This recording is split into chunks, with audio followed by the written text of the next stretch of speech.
Nun tui hale Peidong sabi Kalera Zona ka song china Tui hale na Kamusilo Atoba lalpa mena Kirechi Nim shuai jin Jiao du punate Suka kong shuai du ani Mei ale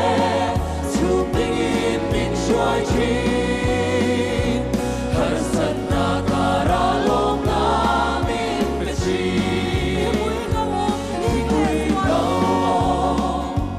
Ling le suar de Xiao na Do tsang de ong ma se